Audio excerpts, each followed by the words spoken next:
and privileged to be sharing a platform with all these lovely people and absolutely terrified to be speaking to you all.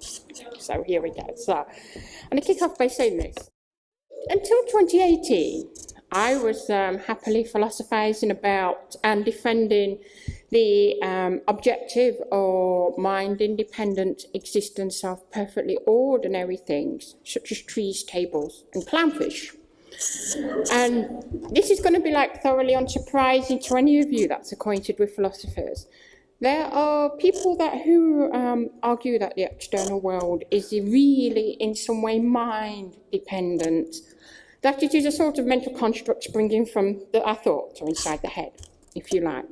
And everything was fine and grand until I started asserting, as common sense dictates, that what it is to be a woman, that what it is to be every single one of you here in the room tonight, springs from our biology and not some nebulous womanly feeling inside the head. And to be more specific, I asserted two things, right? So first, I made what we call a metaphysical claim that self-identification is not sufficient for being a woman. And so self-identification should not inform those legal, health, educational, economic and social policies that affect our lives.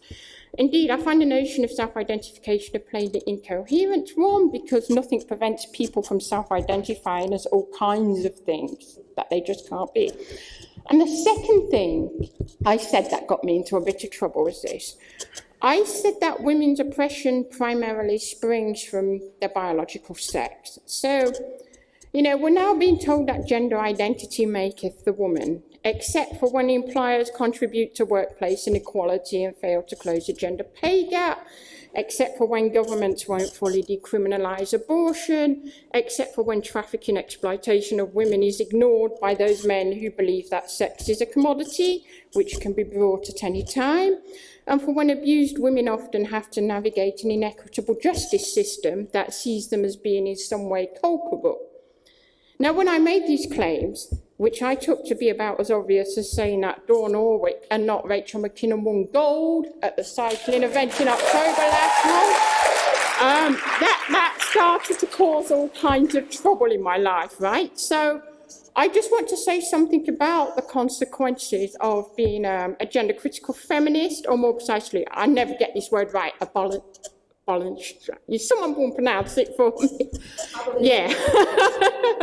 I want to say something about the consequences of about being a gender-critical feminist who openly cleaves to science and reason in this post-woke world, before offering one reason why many of us now find ourselves having to answer, if you like, gender-quisitors.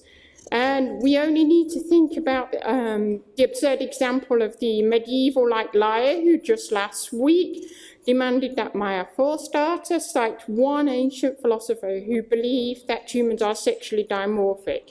And the correct answer to that is all of them. Right? So my story begins, like that of many of us in the room who reject the imposition of gender ideology, with receiving abusive online comments. Overnight, and without my knowledge, I apparently transitioned from being a left-wing lesbian to being an extremist far-right Nazi bigot who liquefies kittens in blenders for entertainment. And I apparently acquired the superpower of being able to vanish trans people with my thoughts. Now, if matters had confined themselves to this kind of online transpobole, I might have felt no more than exasperation as I just happily continued on with my kitten blending ways, right? But then my professional and personal life was invaded in two spectacular ways that some of you know about. So first, I lost my research associate status at York following a complaint from Stephanie Hayden, who is a biological man with a documented criminal past who now identifies as both a woman and a lawyer, and Dr. Adrian Harrop, who is a GP who has been, in the past, investigated by the GMC for harassing and doxing women online. So they wrote that I am a safeguarding risk who has compromised the safety of LGBT staff and students because I publicly stated that trans women are biological men. My then head of department imperiously insisted that I was bound by social media policy and invited me to explain my shocking views.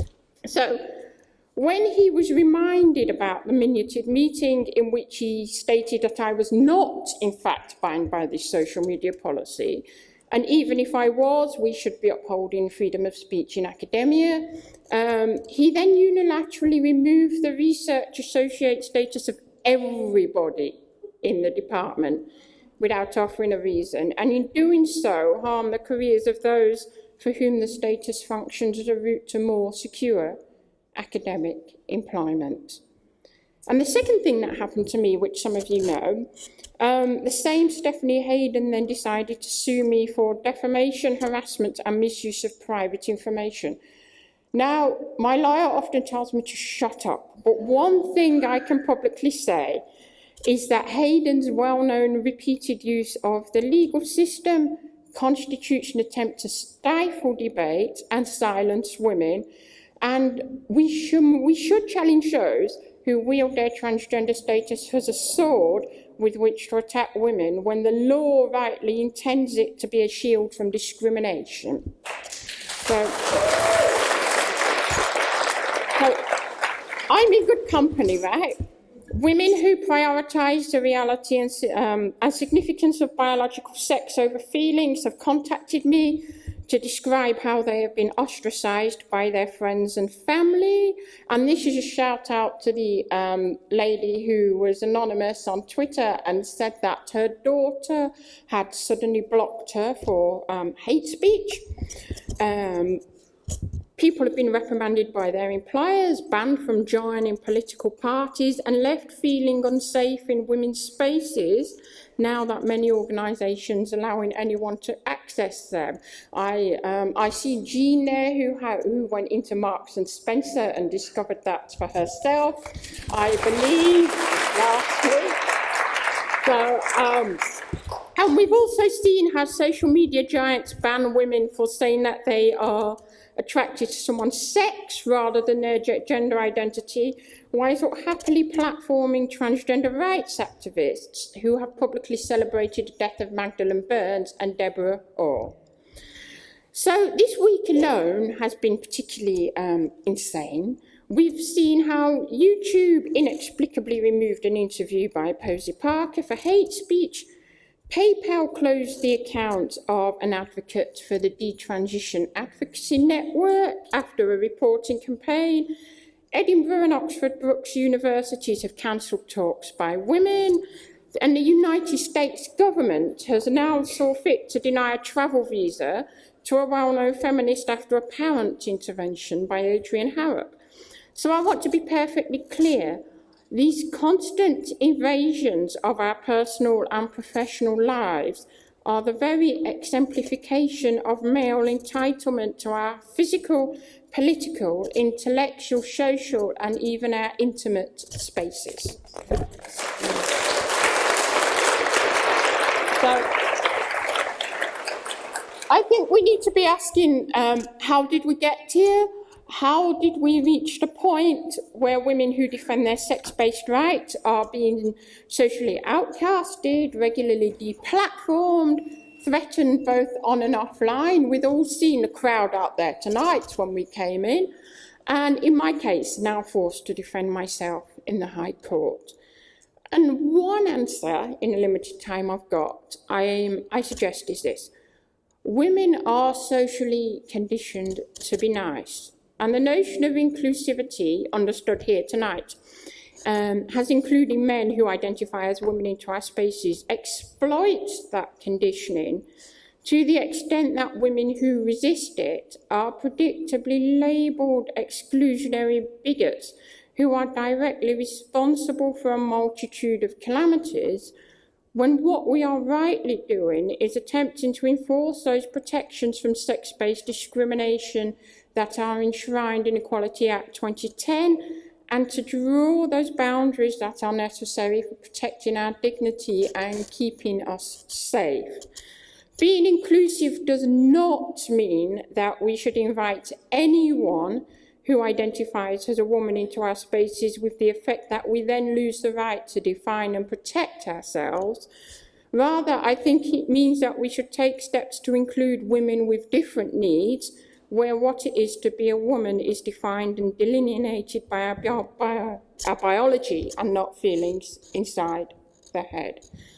So I want to end by drawing attention to just one consequence, and we can all think of many, many more, of this incessant pressure on women to include biological men into all our spaces.